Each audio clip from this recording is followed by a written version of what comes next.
বৃহস্পতিবার দিন অথবা রাত যেই কোনো সময় একটি তাসবিহ পাঠ করলে আল্লাহ বলেন আমি তোমার হয়ে গেলাম। ও আমার বান্দা বান্দি, আজকে আমার কাছে তুমি যা চাইবা তা পাইবা, যেই দোয়া করবা সেই দোয়া কবুল হবে, তোমার মনের আশা পূরণ হবে। আল্লাহু আকবার। নবীজি বলেছেন এই তাসবিহটি পড়ে আল্লাহর কাছে চাও, কি চাইবা, যা চাইবা তাই পাইবা, যেই দোয়া করবা সেই দোয়া কবুল হবে, মনের আশাকে আল্লাহ পূরণ করে দেবে।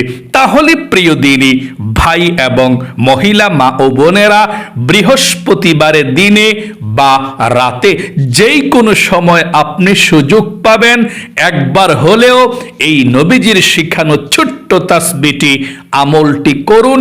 একদম সহজে আমি আপনাদেরকে আমলের নিয়ম কানুনটা বলে দেব, মনোযোগ সহকারে কথাগুলো শুনে আমলটি করবেন ইনশাআল্লাহ। প্রিয় দিনী ভাই এবং মহিলা মা ও বোনেরা, বৃহস্পতিবার দিন অথবা রাত যেই কোনো সময়ে এই তাসবিহটি পাঠ করবেন। আল্লাহ রাব্বুল আলামিন বলেন আমি তোমার হয়ে গেলাম।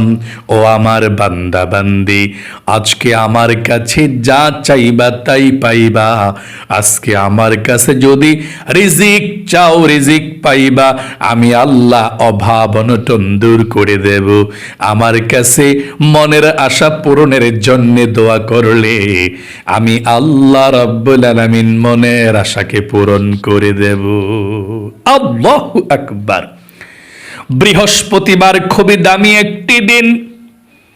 নবী করিম সাল্লাল্লাহু আলাইহি ওয়াসাল্লাম বলেছেন বৃহস্পতিবার দিন এবং রাত খুবই দামি। আল্লাহ রাব্বুল আলামিন প্রত্যেকটা আসমানের রহমতের দরজা খুলে দেয় বৃহস্পতিবারে। নবী করিম সাল্লাল্লাহু আলাইহি ওয়াসাল্লাম প্রতি বৃহস্পতিবারে রোজা রাখতেন। সাহাবায়ে কেরামরা জিজ্ঞেস করলেন, ইয়া রাসূলুল্লাহ, ও ইয়া হাবিবাল্লাহ, আপনি বৃহস্পতিবারে রোজা রাখেন কেন, আমরা জানতে চাই। নবীজি বললেন, ও সাহাবায়ে কেরামরা রে, বৃহস্পতিবার সপ্তাহের মধ্যে অন্যতম দিন। দুনিয়ার মধ্যে যত মুমিন মুসলমান আছে সবার আমলনামাটা আল্লাহ রাব্বুল আলামিনের দরবারে সপ্তাহের মধ্যে 2টি দিন উপস্থাপন করা হয়। আল্লাহ সবার আমলনামাটা দেখে এর মধ্যে একটি দিন হলো বৃহস্পতিবার, আরেকটি দিন হলো সোমবার। এই বৃহস্পতিবারে আল্লাহর সামনে সবার আমলনামাটা আজকে উপস্থাপন করা হবে। আল্লাহ সবার আমলনামাটা দেখবে। নবীজি বলেছেন আমার মন চায় আল্লাহ রাব্বুল আলামিনের সামনে যখন বৃহস্পতিবারে আমার আমলনামাটা উপস্থাপন করা হবে, আল্লাহ যখন আমার আমলনামাটার দিকে নজর দিবে, তখন আমার দিকে তাকিয়ে দেখবে আমি বৃহস্পতিবারে রোজা আছি একমাত্র আল্লাহ রাব্বুল আলামিনকে সন্তুষ্টি করার জন্য, খুশি করার জন্য। এই বৃহস্পতিবার এবং সোমবারে আমি নফল রোজা রাখি। আল্লাহু আকবার। নবীজি বলেছেন সাহাবায়ে কেরামরা রে, এই বৃহস্পতিবার এমন দিন যদি কোনো গুনাহগার বান্দা বান্দি আল্লাহ রাব্বুল আলামিনের কাছে তাওবাতুন নাসুহা করে ক্ষমা চায়, আল্লাহ রাব্বুল আলামিন তার জীবনের যৌবনের গুনাহগুলো ক্ষমা করে দেয়। আল্লাহু আকবার। এই জন্য নবীজি বৃহস্পতিবারে রোজা রাখতেন এবং বৃহস্পতিবার দিবাগত রাতকে জুমার রাত বলা হয়।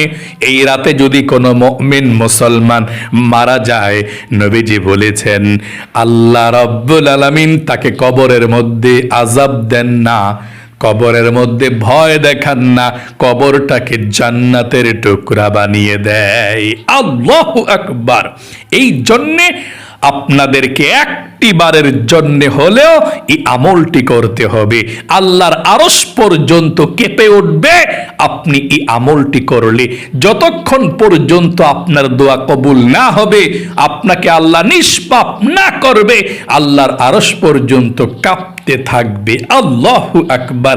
চলুন তাহলে এক্ষুনি আমি আপনাদেরকে আমলটির কথা বলে দিচ্ছি।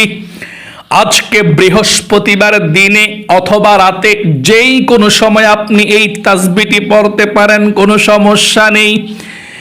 এই তাসবিহটি যখনই পাঠ করবেন, যখনই আমলটি করবেন, নবীজির শিখানো সুন্নাত তরিকা মতো আমলটি করতে হবে। প্রথমে আপনি সুন্দর করে ওযু করে পবিত্রতা অর্জন করে তারপরে আপনি আমলটি করতে হবে। নবীজির সুন্নাত তরিকা মতো ওযু করলে আপনার গুনাহগুলোকেও আল্লাহ ক্ষমা করে দিবে।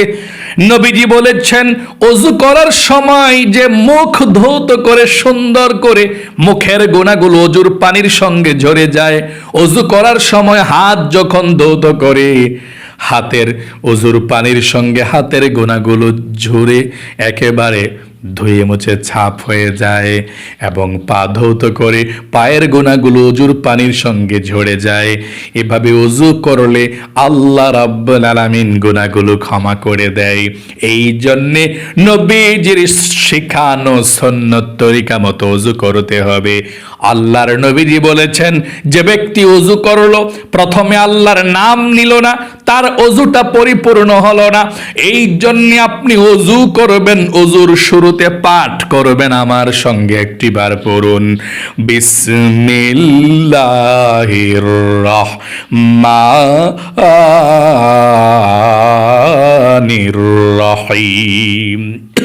এভাবে বিসমিল্লাহির রহমানির রহিম বলে ওযুটা শুরু করবেন। তারপর সুন্দর করে ওযুটা করার পরে একবার কালেমায়ে শাহাদাতটা পাঠ করবেন। আল্লাহর নবীজি বলেছেন, ওযু করার পরে কালেমায়ে শাহাদাতটা যদি আপনি একবার পাঠ করতে পারেন, আল্লাহ রাব্বুল আলামিন আপনার জন্য 8 জান্নাতের দরজা খুলে দিবে। সাথে সাথে আপনি মৃত্যুর পরে যে কোনো জান্নাতের দরজা দিয়ে যেই কোনো জান্নাতে প্রবেশ করতে পারবেন, সব জান্নাতের দরজা আপনার জন্য উন্মুক্ত করে দিবে। আল্লাহু আকবার।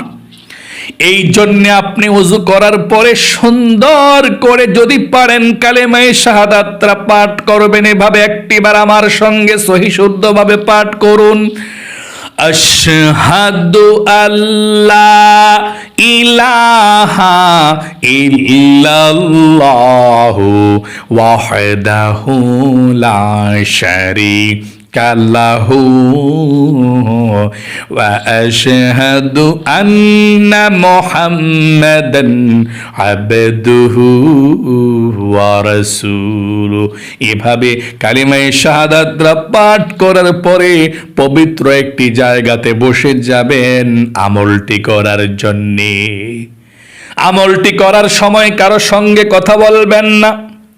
পবিত্র একটি জায়গার মধ্যে বসে গিয়ে সর্বপ্রথম 1 নম্বরে নবীজির প্রেম ভালোবাসা মনের মধ্যে নিয়ে 11 বার দুরূদ শরীফ পাঠ করবেন। প্রথমে আল্লাহর নবীজি বলেছেন 11 বার দুরূদ শরীফ পাঠ করলে আল্লাহ রাব্বুল আলামিন সাথে সাথে 110টি রহমত আপনার উপরে নাজিল করবে। 2 নম্বরে 110টা নেকি আল্লাহ আপনার আমলনামার মধ্যে লিখে দিবে।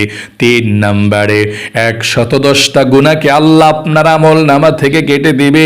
4 নম্বরে একজন ফেরেশতা আপনার দুরূদের হাদিয়াটা নিয়ে নবীজির রওজায় পৌঁছে যাবে। নবীজি আপনার দুরূদের হাদিয়াটা পেয়ে খুশি হয়ে যাবে এবং আল্লাহর কাছে রহমতের দোয়া করে দিবে। এই জন্যে 1 নম্বরে প্রথমে 11 বার দুরূদ শরীফ পড়বেন। আপনি যে কোনো দুরূদ শরীফ পাঠ করতে পারেন, কোনো সমস্যা নেই। তবে একদম ছোট দুরূদ শরীফটাও পড়তে পারেন। এটা আমার সঙ্গে পড়ুন, সাল্লাল্লাহু আলাইহি ওয়াসাল্লাম, সাল্লাল্লাহু আলাইহি ওয়াসাল্লাম। এই দুরূদ শরীফটাও পড়তে পারেন, কোনো সমস্যা নেই। 2 নম্বরে, জীবনের সমস্ত গুনাহগুলো ক্ষমা হওয়ার জন্য ছোট্ট এই ইস্তিগফারের দোয়াটা 11 বার পাঠ করবেন। এই দোয়া পাঠ করলে আল্লাহ আপনাকে শিশুর মতো নিষ্পাপ করে দিবে। এই দোয়াটি পাঠ করার শুরুতে আপনি প্রথমে বলবেন, আল্লাহ, জীবনে যত গুনাহ করেছি, ভুল করেছি, অন্যায় করেছি, সব গুনাহগুলো আল্লাহ তুমি ধুয়ে মুছে ছাপ করে দাও। এই কথাটা বলে আপনি 11 বার পাঠ করবেন। আমার সঙ্গে পড়ুন, আস্তাগফিরুল্লাহ ওয়া আতুবু ইলাইহি, আস্তাগফিরুল্লাহ ওয়া আতুবু ইলাইহি। এভাবে আপনি 11 বার ইস্তিগফার পাঠ করবেন। আবার বলুন, আস্তাগফিরুল্লাহ ওয়া আতুবু ইলাইহি। 3 নম্বরে, ছোট্ট এই কালেমার দোয়াটা আপনি 100 বার পাঠ করবেন। নবীজি বলেছেন 100 বার এই কালেমার দোয়াটা পাঠ করলে আল্লাহ রাব্বুল আলামিনের আরশে আজিমের মধ্যে একটি নূরের খুঁটি আছে, সেই নূরের খুঁটিটা কম্পন হতে থাকে, হেলতে থাকে, দুলতে থাকে। আল্লাহ বলেন, নূরের খুঁটি কি হয়েছে, হেলতেছিস কেন, দুলতেছিস কেন? নূরের খুঁটি বলে, আল্লাহ, জমিনের মধ্যে তোমার একজন গুনাহগার বান্দা বান্দি লা ইলাহা ইল্লাল্লাহ এই কালেমাটা পাঠ করেছে, আর এখনো পর্যন্ত তার গুনাহগুলো ক্ষমা করা হয় নাই। আমি কিভাবে স্থির হতে পারি? আল্লাহ রাব্বুল আলামিন বলেন, নূরের খুঁটি রে, তারা কি আমাকে দেখেছে? আমার বান্দা বান্দিরা। নূরের খুঁটি বলে, আল্লাহ, না আপনাকে দেখে নাই, জান্নাত জাহান্নাম দেখেছে। না আল্লাহ, জান্নাত জাহান্নামও দেখে নাই। আখেরাত দেখেছে না আল্লাহ, আখেরাত দেখে নাই। আল্লাহ রাব্বুল আলামিন বলেন, রে নূরের খুঁটি, সাক্ষী থাক, সাক্ষী থাক, যেই গুনাহগার বান্দা বান্দিরা আমাকে না দেখে, জান্নাত জাহান্নাম না দেখে, আখেরাত না দেখে লা ইলাহা ইল্লাল্লাহ পাঠ করেছে, আমি আল্লাহ রাব্বুল আলামিন তাদের জীবনের যৌবনের সমস্ত গুনাহগুলো ধুয়ে মুছে ছাপ করে দিলাম। আল্লাহু আকবার।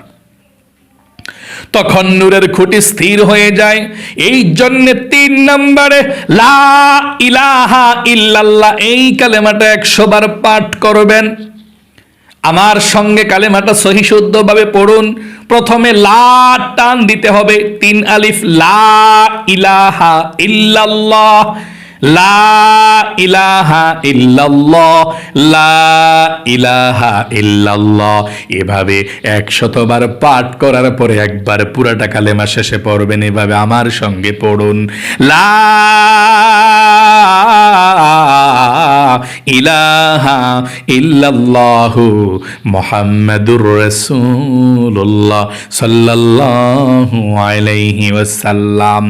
4 নম্বরে 11 বার আবার রিজিক পাওয়ার জন্য, ধন সম্পদ পাওয়ার জন্য আল্লাহর এই নামটি পাঠ করবেন 11 বার।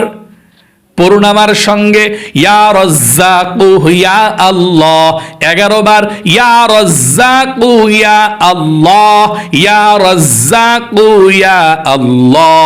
এই আল্লাহর নামটি পাঠ করলে আল্লাহ রিজিক দেয়, ধন সম্পদ দেয়, টাকা পয়সা দেয়। আবারও পড়ুন, 11 বার পড়বেন, ইয়া রাজ্জাকু ইয়া আল্লাহ, ইয়া রাজ্জাকু ইয়া আল্লাহ। 5 নম্বরে এই আল্লাহর নামটি পাঠ করলে আল্লাহ বলেন, বলো আমার কাছে কি চাও, আমি আল্লাহ তোমাকে তাই দিয়ে দেব।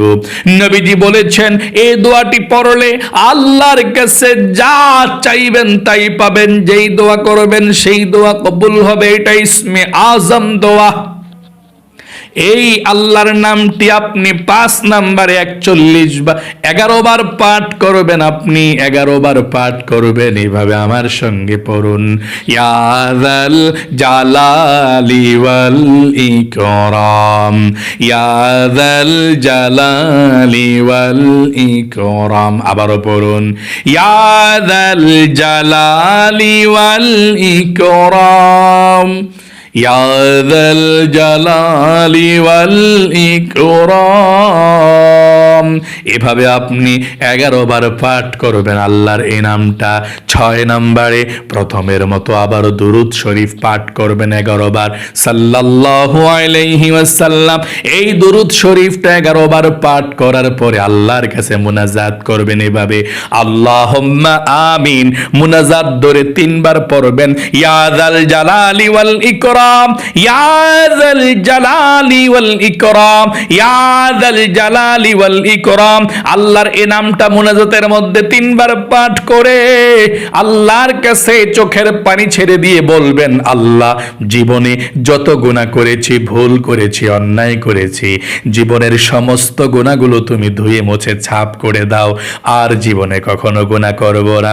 আল্লাহর কাছে গুনাহগুলো ক্ষমা চাইবেন, মাপ চাইবেন, এবং আপনার মনের মধ্যে কোন আশা, কোন আকাঙ্ক্ষাগুলো আছে আল্লাহর কাছে বলবেন মনের আশা পূরণের জন্যে, এবং অভাব অনটন দূর হওয়ার জন্য আল্লাহর কাছে বলবেন, বিপদ আপদ দূর হওয়ার জন্য আল্লাহর কাছে বলবেন।